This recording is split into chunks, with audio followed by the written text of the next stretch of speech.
Hello students, आज हम लोग पढ़ेंगे अरिथमेटिक प्रोग्रेशन जो 5th नंबर का आपका बोर्ड का चैप्टर है। बहुत आसान चैप्टर है। आज मैं इस चैप्टर में ऐसे कुछ आपको की पॉइंट बताऊंगा, वो आपको याद रखना है। उस फॉर्मूले में आपको लिख के दूंगा, उसको आपको याद रखना है। साथ ही में कुछ इंपॉर्टेंट क्वेश्चन बताऊंगा। अगर ये सीक्वेंस वाइज आपने फॉलो किया तो आपके ये चैप्टर बहुत आसान हो जाएगा। चलो हम लोग स्टार्ट करते हैं अरिथमेटिक प्रोग्रेशन। तो सबसे पहले एपी होता क्या है? देखो, अरिथमेटिक प्रोग्रेशन को हम शॉर्ट में एपी बोलते हैं। एपी होता क्या है? एपी क्या होता है बेटा? तो एक सीक्वेंस में आपको लिखता हूं। Sequence is nothing but arrangement of numbers. अब नंबर्स का अरेंजमेंट हम लोग लिख रहे हैं यहाँ पे। जैसे एक एग्जांपल लिख रहा हूं यहाँ पे 2 4 6 8 10। तो ये सीक्वेंस में जब देखा जाए तो मैंने अगर ये सीक्वेंस को देखा, ध्यान से अगर ऑब्जर्व किया, तो इसमें जो दोनों का डिफरेंस है, 2 कॉन्जिक्यूटिव टर्म का जो डिफरेंस है, 4 - 2 2, 6 - 4 2, 8 - 6 2, 10 - 8 2।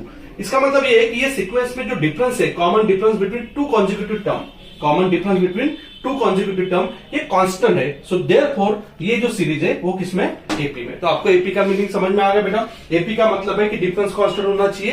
तो अगर इसको आपको हमें सिंपल फॉर्म में लिखना है, जनरल फॉर्म में अगर आपने को लिखना है कि एपी को किस तरीके से लिखेंगे, तो हम लोग एक फॉर एग्जाम्पल, अगर मेरा फर्स्ट टर्म ए है, देखो मैं तुमको बताता हूं एपी को जनरल फॉर्म में कैसे लिखा जाता है। तो अगर मेरा फर्स्ट टर्म ए है, टर्म मतलब ईच नंबर को हम टर्म बोलेंगे। तो फर्स्ट टर्म अगर ए, तो सेकंड टर्म कैसे मिलता है? वो तो सेकंड टर्म कैसे मिलता है? जब फर्स्ट टर्म में मैं डिफरेंस ऐड करूंगा तब जाके सेकंड टर्म मिलेगा। मतलब मेरा सेकंड टर्म हो जाएगा a plus D. Third term कैसे मिलता है? थर्ड टर्म मिलने के लिए सेकंड टर्म में आपको डी ऐड करना पड़ेगा। 4 + 2 6, मतलब थर्ड टर्म मिलेगा आपका ए प्लस 2d। इस तरीके से आपका एपी बनेगा। एपी का जनरल फॉर्म यही होता है। मैं आपको इसको अभी मिटा के रब करके आपको बताता हूँ किस तरीके। चलो अभी हम लोग इसका जनरल टर्म लिखते हैं कि एपी को जनरल फॉर्म में किस तरीके से लिखा जाता है। तो सबसे पहले मैं ए, जैसे आपको बताया कि फर्स्ट टर्म मैं ए को मानूंगा, सेकंड टर्म हमें ए प्लस डी, मतलब सेकंड टर्म जो भी आएगा फर्स्ट टर्म में आपको डी ऐड करना है, तब जाके सेकंड टर्म मिलेगा। इसमें सेकंड टर्म में डी ऐड करो, थर्ड टर्म मिल जाएगा। थर्ड टर्म में डी ऐड करो, फोर्थ टर्म मिल जाएगा।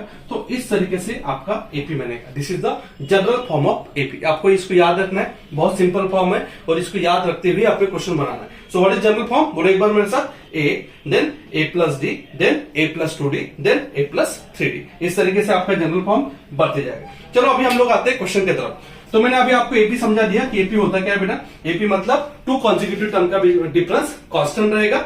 और हमारा सीक्वेंस क्या रहेगा एपी का? जनरल फॉर्म क्या रहेगा? A plus D, A plus 2d, A plus 3d and so on.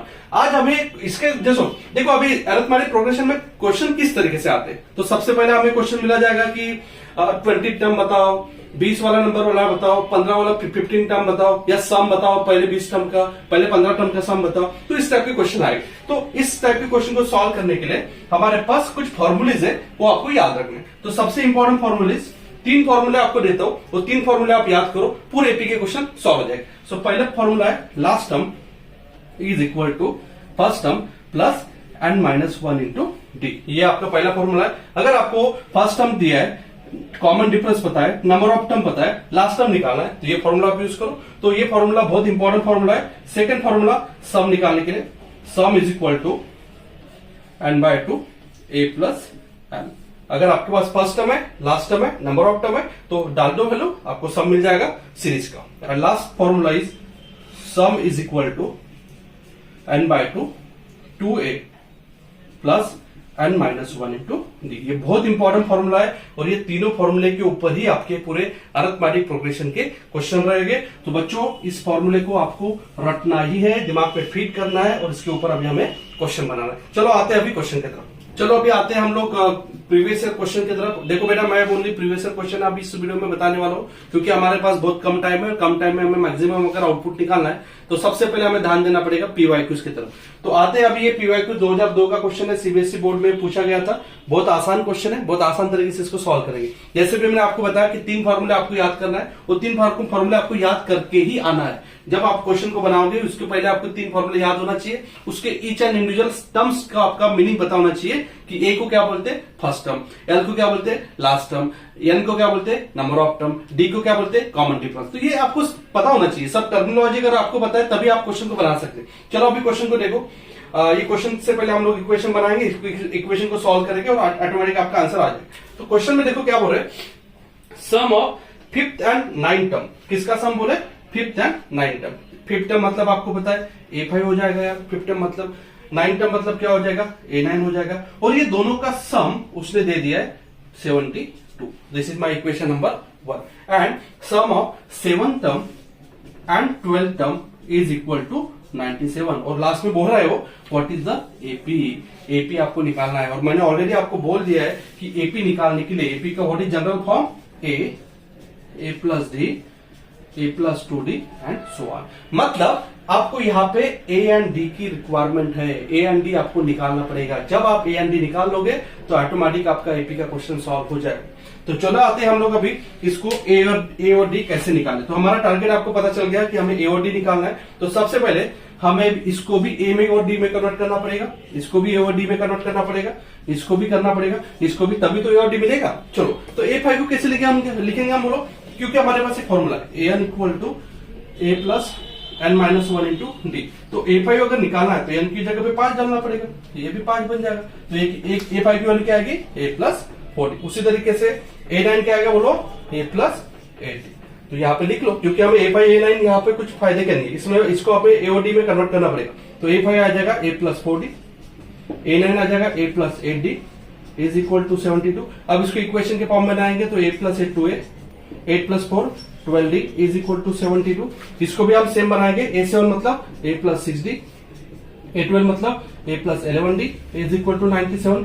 इसको भी सॉल्व करेंगे तो 2a plus 17d is equal to 97. अब दो इक्वेशन आ गए.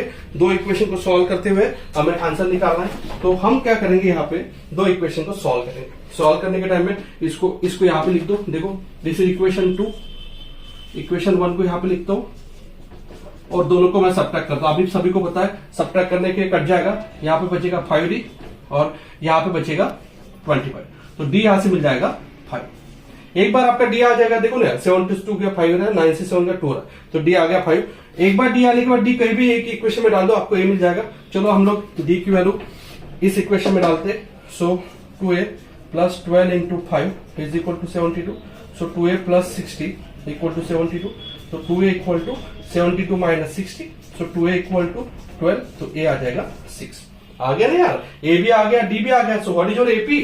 What is your AP? General form क्या है? ए plus D, A plus 2d. डाल लो इसमें वैल्यू. तो क्या आएगा 6 प्लस 5, 6 प्लस 10.